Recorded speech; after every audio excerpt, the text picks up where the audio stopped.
ভারতের নিকটতম প্রতিবেশীদের মধ্যে নেপাল তৃতীয় দেশ, যেখানে সাম্প্রতিক বছরগুলোতে সহিংস বিক্ষোভের পর সরকার পতন হয়েছে। নেপালের প্রধানমন্ত্রী কেপি শর্মা ওলির পদত্যাগের পর দেশটির রাজনৈতিক পরিস্থিতি নিয়ে গভীর মনোযোগে দেখছে ভারত।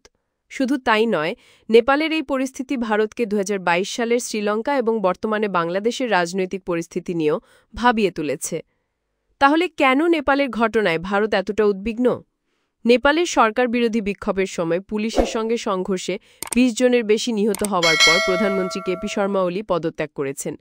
এই বিক্ষোভের মূল কারণ ছিল সামাজিক যোগাযোগ মাধ্যমের উপর সরকারি নিষেধাজ্ঞা এবং রাজনীতিবিদদের দুর্নীতি। নেপালের চলমান পরিস্থিতি নিয়ে ভারতের প্রধানমন্ত্রী নরেন্দ্র মোদী দ্রুত নিজের প্রতিক্রিয়া জানিয়েছেন। মঙ্গলবার সামাজিক যোগাযোগ মাধ্যম এক্সে এক পোস্টে মোদী লেখেন, নেপালে চলমান সহিংসতার হৃদয় বিদারক। বহু তরুণের প্রাণহানি আমাকে গভীরভাবে ব্যথিত করেছে।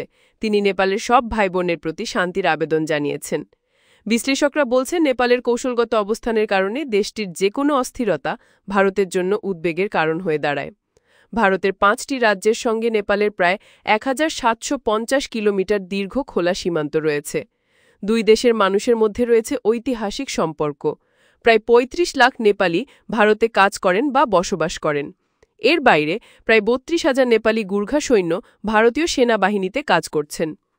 নেপাল ভারতের রপ্তানির উপর ব্যাপকভাবে নির্ভরশীল এবং দুই দেশের বার্ষিক দ্বিপাক্ষীয় বাণিজ্য প্রায় $৮৫০ কোটি। এই গভীর সম্পর্কগুলোই ভারতের উদ্বেগের মূল কারণ। হিমালয় কন্যা নেপালের কৌশলগত অবস্থানের কারণে ভারত এবং চীন উভয়ই দেশটির ওপর প্রভাব বিস্তার করতে চায়। এই কারণে এশিয়ার এই দুই পরাশক্তিকে বারবার নেপালের অভ্যন্তরীণ বিষয়ে হস্তক্ষেপ করার অভিযোগের মুখে পড়তে হচ্ছে। ভারত এবং নেপালের মধ্যেও কিছু মতপার্থক্য রয়েছে। যেমন ২০১৯ সালে ভারতে প্রকাশিত মানচিত্র নিয়ে নেপালের ক্ষোভ এবং লিপুলেক গিরিপথ নিয়ে বিতর্ক। এই সমস্যাগুলো এখন নতুন করে সমাধানের চাপ তৈরি করবে। নেপালের এই পরিস্থিতি ভারতকে শ্রীলঙ্কা এবং বাংলাদেশের কথা মনে করিয়ে দিচ্ছে।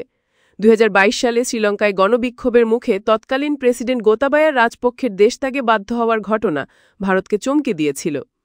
একইভাবে বাংলাদেশের সাবেক প্রধানমন্ত্রী শেখ হাসিনার সঙ্গে দিল্লির সম্পর্কে বন্ধুত্বপূর্ণ ছিল।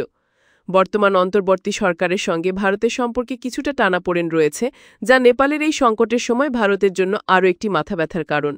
ভারত এখন চায় না নেপালে আরেকটি বাংলাদেশ ধাঁচের পরিস্থিতি তৈরি হোক।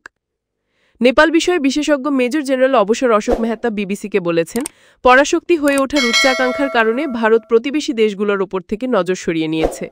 তবে অধ্যাপক সঙ্গীতা থাপলিয়াল মনে করেন, ভারতের উচিত নেপালি শিক্ষার্থীদের জন্য ফেলোশিপ বাড়ানো এবং আরও কর্মসংস্থানের সুযোগ দেওয়া, কারণ নেপালের তরুণদের জন্য সুযোগ সীমিত।